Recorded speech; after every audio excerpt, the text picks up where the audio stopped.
ton inspiration? On en a déjà un petit peu parlé, mais rapidement peut-être où tu trouves tes inspirations pour créer des nouvelles recettes, créer des nouvelles tendances? Alors, mes créations, en fait, mes aspirations sont diverses. En fait, soit ça va être un producteur qui va m'apporter un échantillon d'un produit qu'il fabrique. Et là, pour moi, ça va être une révélation. Et donc, finalement, ça va me permettre de rebondir.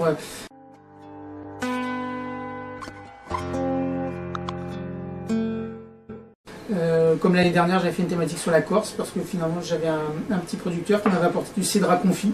Donc, je ne connaissais pas la Corse, donc finalement, je me suis rendu en Corse suite à cet échantillon de produits, et ça a découlé sur la création d'un coffret dédié à la Corse. Soit ça peut être tout simplement la rencontre avec une personne, comme récemment, j'ai rencontré Eric Duchossois, qui est un grand spécialiste du café, où finalement, il m'a appris beaucoup de choses sur le café, et on a travaillé sur une collection de café. J'ai rencontré récemment aussi Maxime Hearst, qui est un meilleur de France barman au Bristol. Et donc à partir de cocktails, finalement, je les ai retranscrits dans une collection de chocolat donc, qui s'appelle Esprit Cocktail.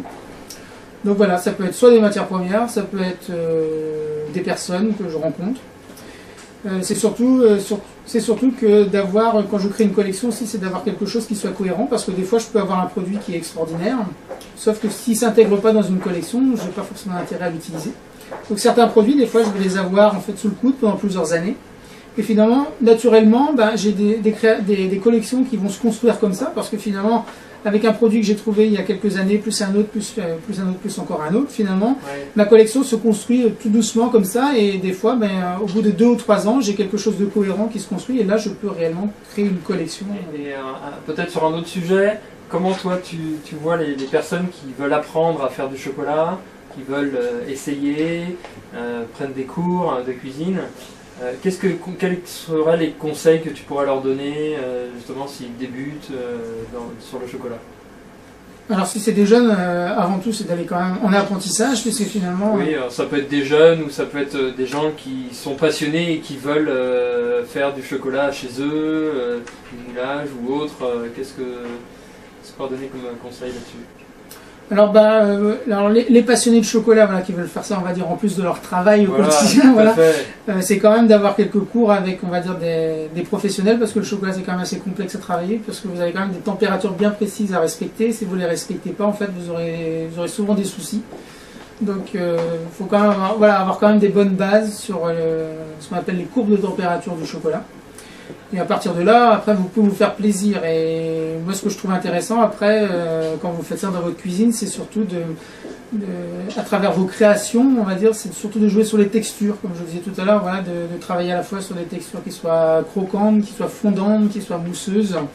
Et avec ça, c'est sûr que le fait de jouer sur les textures, vous suscitez la gourmandise. Donc, dis-moi, Nicolas, alors, comment, un dernier mot à ajouter, peut-être pour nos internautes qui lisent qui écoutent cette vidéo? Eh bien, aux internautes passionnés de chocolat, je leur souhaite en tout cas d'avoir beaucoup de plaisir à travailler le chocolat, parce que pour moi, c'est vraiment quelque chose d'extraordinaire, parce que on peut à la fois faire des pièces en chocolat. Avec le chocolat, vous pouvez faire de la sculpture, vous pouvez faire du moulage, vous pouvez faire du modelage. Et avec le chocolat, vous pouvez faire des bonbons de chocolat, c'est-à-dire qu'on peut faire de la ganache, on peut faire du chocolat chaud. Avec le chocolat, on peut faire de la pâtisserie, on peut faire des tartes, des éclairs, des gâteaux au chocolat. Et finalement, avec cette seule et unique matière première, en fait, ça nous donne un champ tellement extraordinaire de possibilités que je leur dis juste, faites-vous plaisir et soyez gourmands. Ok, donc vous avez entendu Nicolas, allez-y, mais n'oubliez pas, surtout, passez à la maison du chocolat, dégustez les dernières nouveautés et tout, franchement, ça assure. En tout cas, merci Nicolas, et puis à bientôt pour une prochaine vidéo. Au revoir. Au revoir.